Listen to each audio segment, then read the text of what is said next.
Welcome to the Electrical and Electronic Engineering Lecture Series.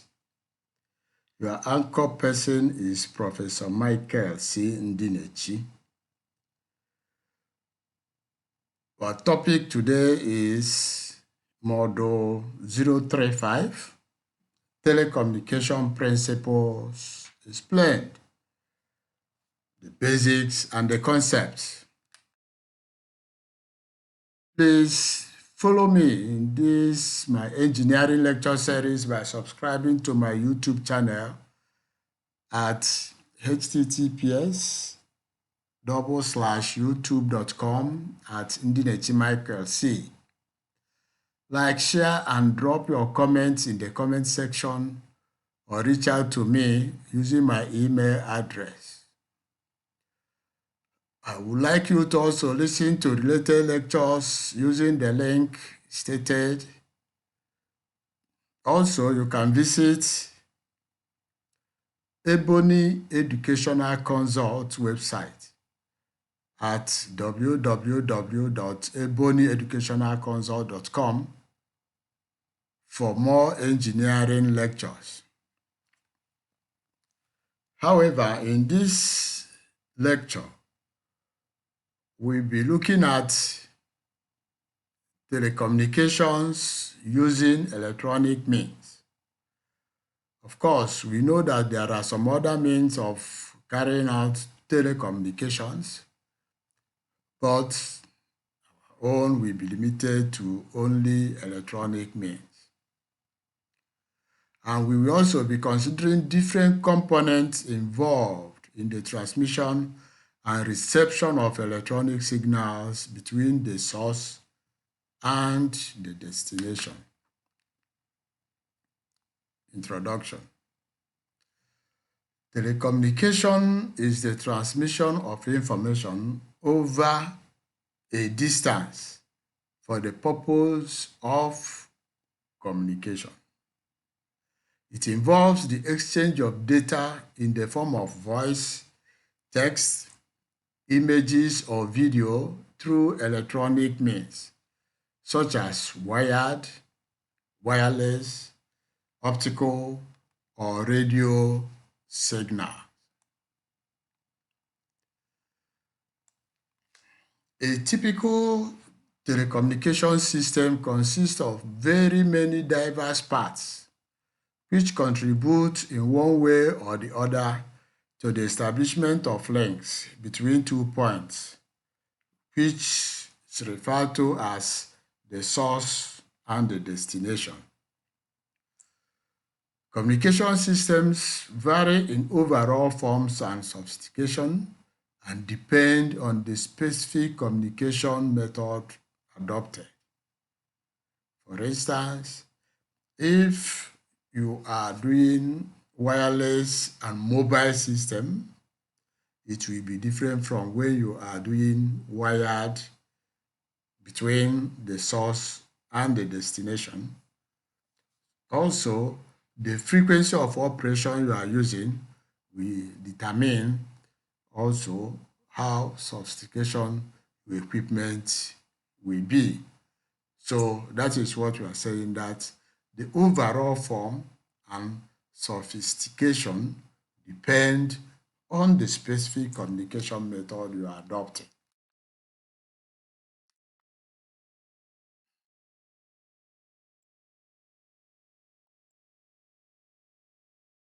If you look at Fig 1, you see that it looks very simple, where you have the source, the medium, and the destination as just what you need to establish a link between the source and the destination. But it is not always so. At the initial conception of telecommunications, it's just one equipment communicating with one equipment. But these, over the years, have moved from the simplest known, which is an offshoot of the Ohm's law, which says V equals IR. Seems to be a linear system. It's gone so much sophistication that it is no longer a linear system. So telecommunications have moved from the Ohm's law to what we have today, which we call the internet, otherwise known as the information superhighway. So as a student of telecommunications engineering, because whether you are majoring in telecommunication or in another area, the fact that you are taking a course in telecommunication makes you a student of telecommunications. So you should be abreast of the evolutionary trends or breakthroughs in telecommunications engineering. So as our assignment 1, I want you to state at least 6 evolutionary breakthroughs in telecommunications you know, and give me the answer in the comment section.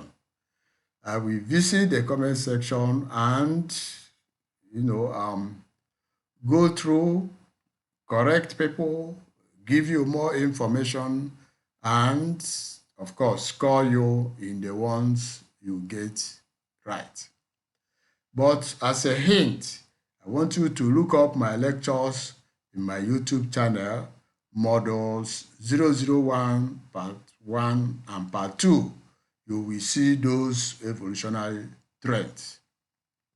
It will help you to know how telecommunications have evolved from the beginning to Morse code to transatlantic communication up to where we are today. Components of a typical telecommunication system. The basic functional components of a typical telecommunication system is made up of interconnected building blocks, as we can see in figure 2. Of course, there are 3 main building blocks that are noticeable. The first one is the transmitter, the second one is the transmission channel, and the third one is the receiver. Although the configuration is suggestive of a system which the sources and the receiver are remote from each other, but in practice, these 2 parts, that is the receiver and the source, may be at the same locality. And assignment 2 is, can you figure out one telecommunication system where the source and the receiver are at the same locality? Figure out and give your answer in the comment section. I will visit like before and correct you. Now, our figure 2. If you look at the figure 2, you see your source, your transducer, your transmitter on the left. Remember, said basically look at 3 things: the transmitter, the channel, and the receiver. But then it is not the transmitter that collects the information from the source. So the information from the source is fed to the input transducer. And this transducer is a typical system that converts energy from one form to another. So whatever the source is, this transducer, because we are talking of electrical or electronic telecoms, it is going to convert whatever the source is to its equivalent electric signal. And that signal is fed to the transmitter. The transmitter carries out some processes which we call modulation. And after that modulation, it will be able to couple the signal you want to transmit into the channel. In our subsequent lectures, we will see how that modulation takes place. So along the channel, so many things happen. The signal starts getting corrupted with noise, starts having interferences, the signal starts to get distorted, and some of the times get faded away. So as these things happen in the channel, even though in real life there are actions you take to try to mitigate against all these problems in the channel. But then the channel conveys the signal to the receiver. Now, this channel could be wired, it could be through radio waves, that is an electromagnetic signal. It could be through optical fiber, it could be through satellite link to the receiver. Then the receiver receives the signal, does the complementary process what the transmitter did.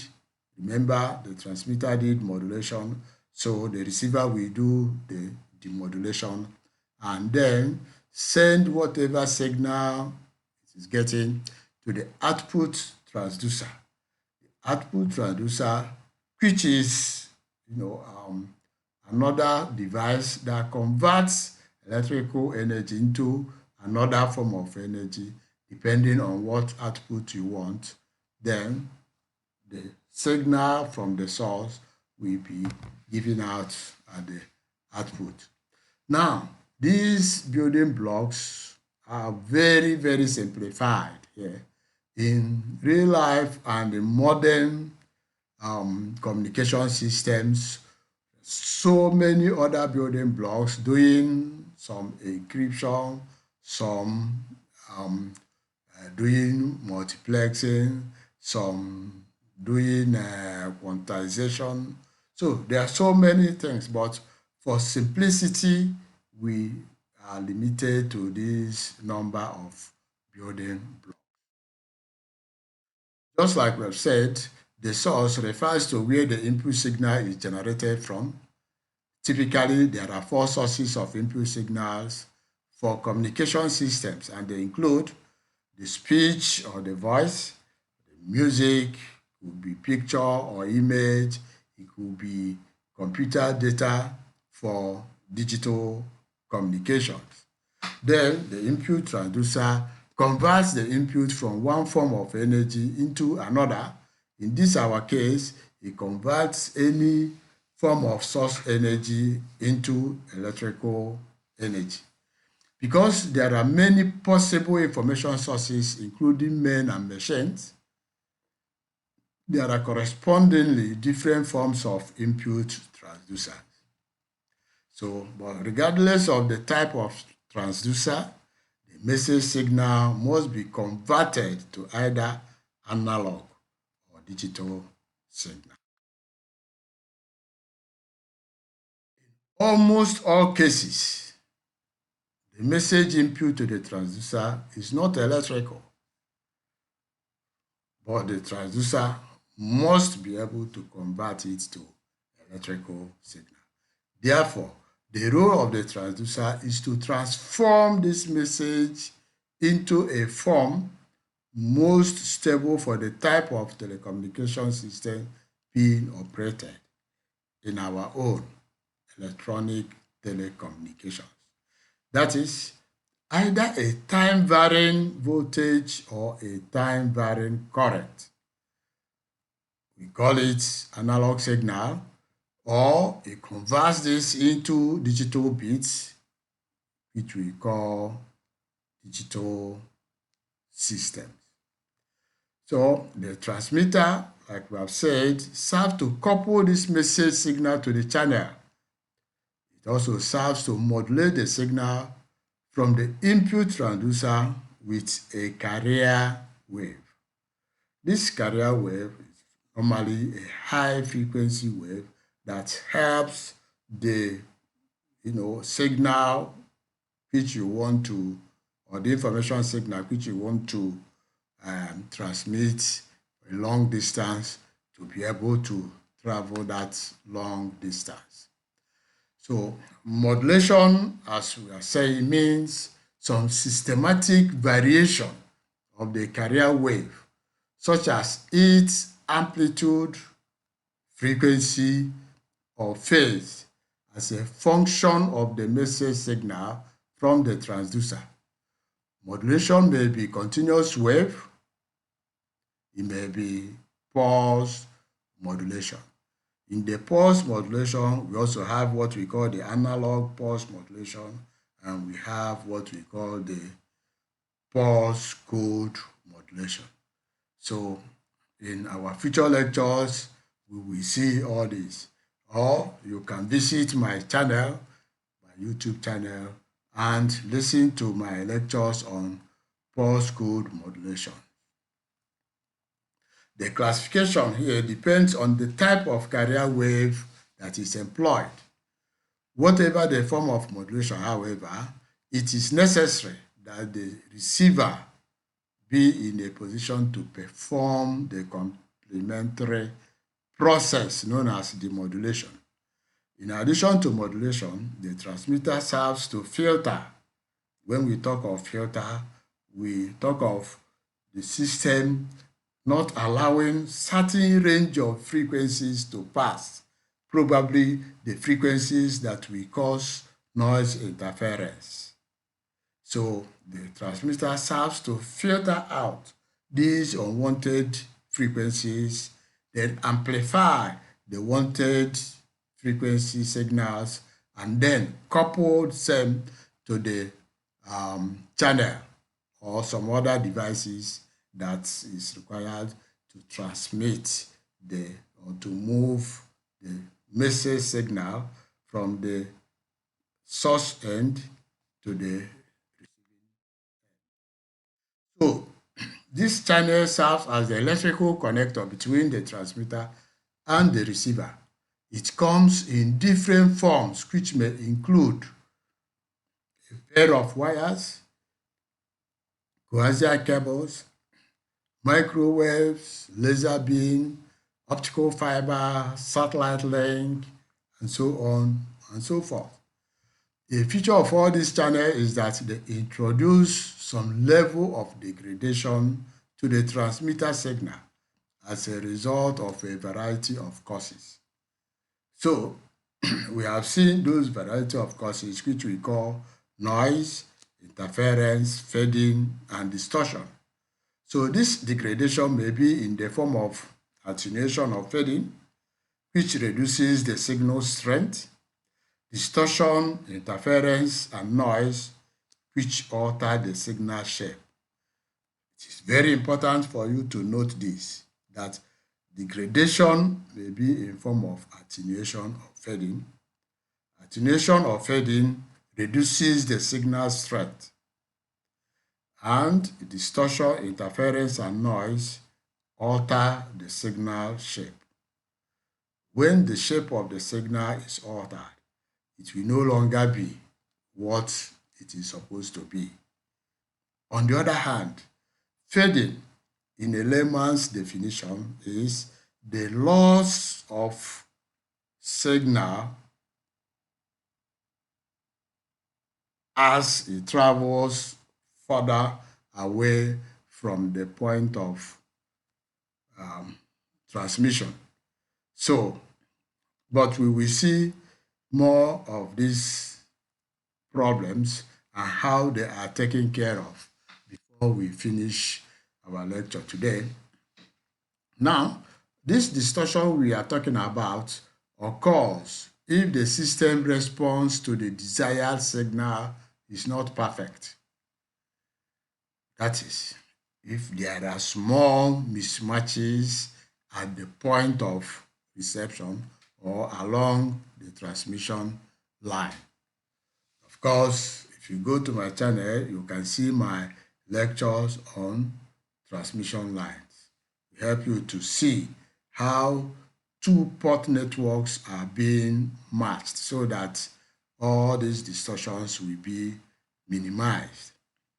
Interference, on the other hand, is the contamination of the signal, usually man-made, which has the form similar to that of the wanted signal. Noise, on the other hand, is the random and unpredictable electrical signal arising from natural causes, both internal and external to the system. Let's quickly look at how internal noise occurs. If the components, which are made up of semiconductors, has the temperature raised, there could be what is known as thermal runaway, and the electrons move faster than they should move. Then, in so doing, they create some form of disorder, which is known as internal noise or flicker noise. Noise in communications can be classified into three categories depending on the source. It could be atmospheric noise, it could be man-made, it could be extraterrestrial. This is for external noise. If you look at what we said, it could be internal or external. So as we go on in our later lectures, we'll be looking at the internal noise, which we can easily take care of. But for now, let us just quickly define the external ones, which are the atmospheric noise, the man-made noise, and the extraterrestrial. Now, this atmospheric noise results primarily from the spurious radio waves, which include voltages that impinge in the antenna from natural sources of disturbances. And these natural sources of disturbances are generally called the static. So static is caused by lightning discharges in thunderstorms and other natural electric disturbances occurring in the atmosphere. If you are listening to your radio, you see when thunderstorm strikes, you notice a noise in your receiver. That is static noise. And it is not only thunderstorm that causes this, even automobiles, your high tension cables all cause to this. So this problem they cause is known as the spurious radio waves, because they operate at the frequencies or certain frequencies which some radios operate on. We say these spurious radio waves consisting the noise propagated over the earth in the same fashion as the desired radio waves of the same frequency. So accordingly, at a given receiving point, the receiving antenna picks not only the signal, but also the static from all the thunderstorms, local or remote. It is important, therefore, to know that atmospheric noise affects radio broadcasts more than TV broadcasts because they operate at different frequencies. Atmospheric noise becomes less severe at frequencies above 30 megahertz because of Three reasons. One, atmospheric noise is limited to line of sight propagation. In our subsequent lectures, we'll be looking at this line of sight propagation and what we mean by that. But for now, it refers to the maximum distance the human eye can see. But we know in real applications, due to diffraction in the atmosphere, in the lower atmosphere, the signal tends to bend and follow the curvature of the Earth, in which case we say that the radio horizon is being extended. So line of sight, for some reasons, go a little beyond just what the eye can see. Three, its nature is such that only a little of it is present in the very high frequency band. In our next lecture, which we'll be doing in the next 2 days, we are going to look at these frequency bands and see for each of the frequency band, the application that is very, very suitable for that. You will see reasons why if you tune your FM radio, it will be from 88 to 108 megahertz. So you see reasons for that, reasons for other applications, why they make use of whichever frequency they are making use of. So in our next lecture, in the next 2 days, we'll be able to see all those ones. Man-made noise is also known as industrial noise, or those noise that are resulting from automobiles, aircraft ignition, electric motors and switchgear, high voltage wires, and fluorescent lamps. For instance, if you are driving your car under a high voltage or high tension wire, you see if your car radio is on, you will notice some kind of noise. So high voltages cause a lot of noise in telecommunication systems. These noise are produced by the discharge present in these operations we mentioned above, but between the frequencies of 1 to 600 megahertz, and in urban and suburban industrial areas, the intensity of noise made by humans easily outstrips that created by any other source, internal or external to the receiver. Under certain conditions, man-made noise due to spark discharge may even span over oceans, as demonstrated by Marconi when he was, working on early telephone systems. The nature of man-made noise is so variable that it is difficult to analyze on any basis other than their statistical basis. That is why treating noise in telecommunication is always, involving a lot of mathematics, because it is not just something that you know what it will be and handle it that way. It is so unpredictable. So you use a lot of statistical analysis to be able to determine what performance your system will do, or how your system will perform under different level of noise. Some of the noise affect certain frequencies, and some also propagate with the different frequencies. So it does, however, obey the general principle that received noise increase as the receiver bandwidth is increased.